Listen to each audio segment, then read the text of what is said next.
This is Audible. Recorded Books and One Click Digital present Morning Star by Pierce Brown. Narrated by Tim Gerard Reynolds. I rise into darkness, away from the garden they watered with the blood of my friends. The golden man who killed my wife lies dead beside me on the cold metal deck, life snuffed out by his own son's hand. Autumn wind whips my hair. The ship rumbles beneath. In the distance, friction flames shred the night with brilliant orange.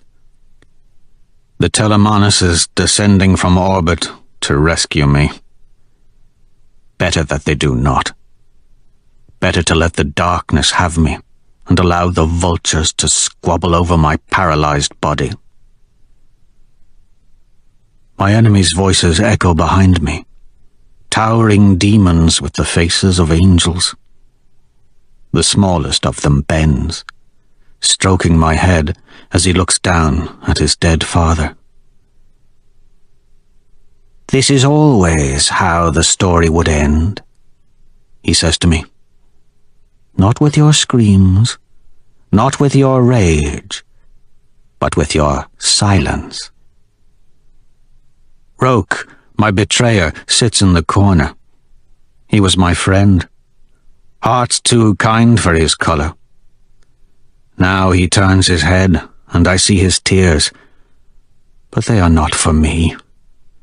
They are for what he has lost, for the ones I have taken from him.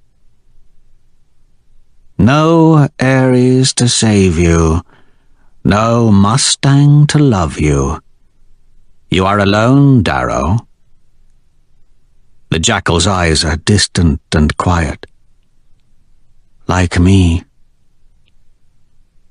He lifts up a black, eyeless mask with a muzzle on it and straps it to my face, darkening my sight.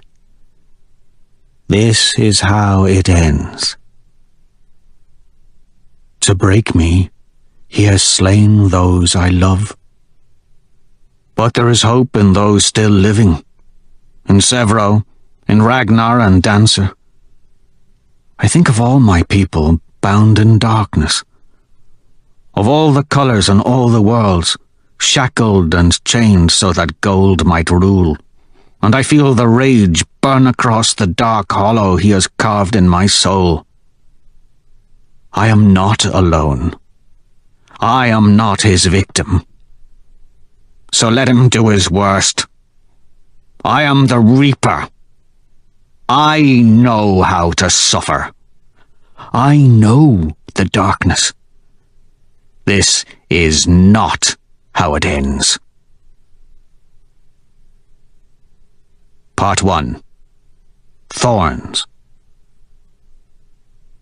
Per aspera ad astra. Chapter 1. Only the dark. Deep in darkness, far from warmth and sun and moons, I lie, quiet as the stone that surrounds me, imprisoning my hunched body in a dreadful womb. I cannot stand, cannot stretch. I can only curl in a ball, a withered fossil of the man that I was.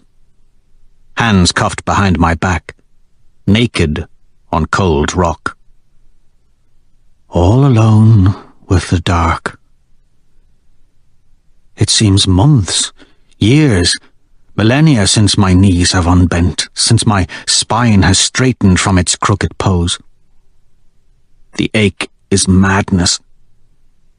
My joints fuse like rusted iron. How much time has passed since I saw my golden friends bleeding out into the grass? Since I felt gentle Roke kiss my cheek as he broke my heart? Time is no river. Not here. In this tomb, time is the stone. It is the darkness, permanent and unyielding, its only measure, the twin pendulums of life, breath, and the beating of my heart.